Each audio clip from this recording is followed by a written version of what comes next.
Rekan pemirsa sekalian, kita lanjutkan bincang aktual kita bersama Tuan Guru Haji Muharrar. Beliau adalah pimpinan Pondok Pesantren Nurul Hakim di Lombok Barat, Provinsi Nusa Tenggara Barat. Tadi menarik sekali, di luar peran pendidikan, ternyata para santri dan alumni itu punya peran pemberdayaan masyarakat, ya. Apa yang nyatanya kelihatan berubah di Lombok Barat atau NTB? Kita rasakan alumni itu punya organisasi. Ada ikatan keluarga alumni Pondok Pesantren Nurul Hakim, di mana ada PB-nya di sini, ya. Kemudian di masing-masing kabupaten ada pengurus kabupaten. Nah, koordinasi antara kita dengan IKA PPNH singkatannya itu berjalan cukup bagus. Nah, dari situlah kita semakin memahami dan bisa kemudian memberikan inspirasi kepada kita apa pembekalan yang lebih pas lagi untuk santri-santri ke depan. Terutama dalam kaitan pemberdayaan masyarakat.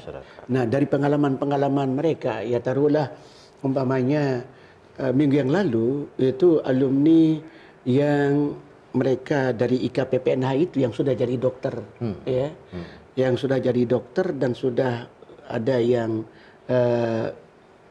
menyelesaikan S2 kesehatan, memberikan pemikiran kepada kita bahwa masih mereka rasakan pemahaman persoalan kesehatan masyarakat itu masih perlu ditingkatkan.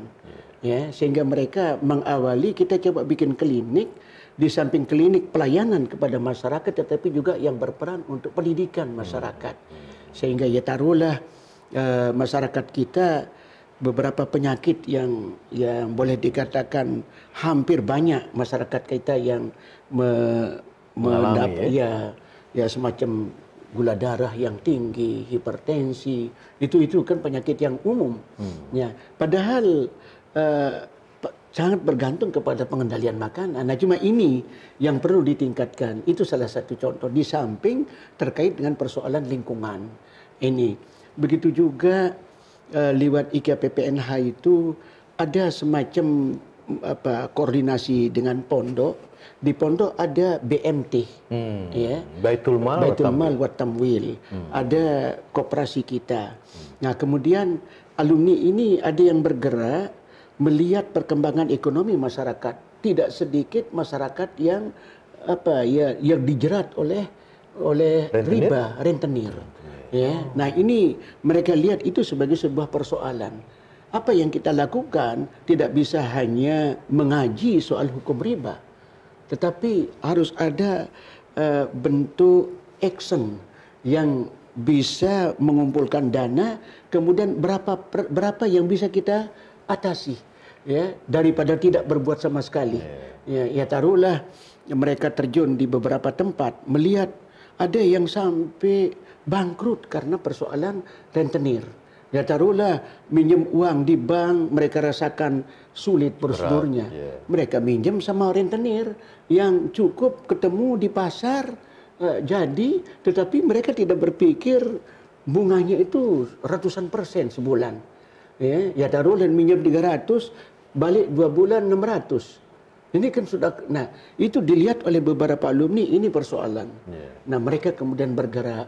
Nah, di samping yang kepala desa yang alumni kita itu selalu berkonsultasi ke kita tentang apa arah pembangunan yang terbaik saat ini, sehingga hubungan mereka dengan pondok tetap bagus dan kita bisa memberikan pemikiran-pemikiran. Ya taruhlah umpamanya dalam mengatasi persoalan anak-anak yang mulai narkoba sudah mulai masuk, kemudian anak-anak yang nongkrong tanpa kerja, apa yang harus bisa dilakukan sebagai kades. Nah, itu kita kemudian adakan dialog dengan mereka, bahkan pernah Pak Gubernur awal-awal Bapak Zulkifli Mansah itu di samping beliau berikan ceramah kepada masyarakat, ya tokoh-tokoh masyarakat juga kades yang berasal dari alumni kita hadirkan. Mereka dialog di sini tentang berbagai hal. Nah, inilah yang bisa dilakukan sehingga peran santri di dalam persoalan pembangunan masyarakat kita rasakan sangat-sangat besar.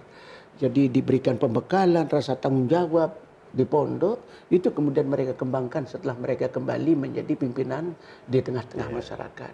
Jadi nggak kalah sama akademi polisi atau akademi militer ya. Iya. Ini mempersiapkan pemimpin-pemimpin masyarakat. Iya, mumpung singgung polisi, itu tidak sedikit di Polsek sini beberapa orang alumni, di Polres Lombok Barat sampai di Polda, di Polda beberapa. Nah mereka selalu apa yang koordinasi. Iya, selalu ada konsultasi dengan pondok. Itu termasuk ini di Polda beberapa orang yang sudah berperan di situ. Itu kita rasakan sekali.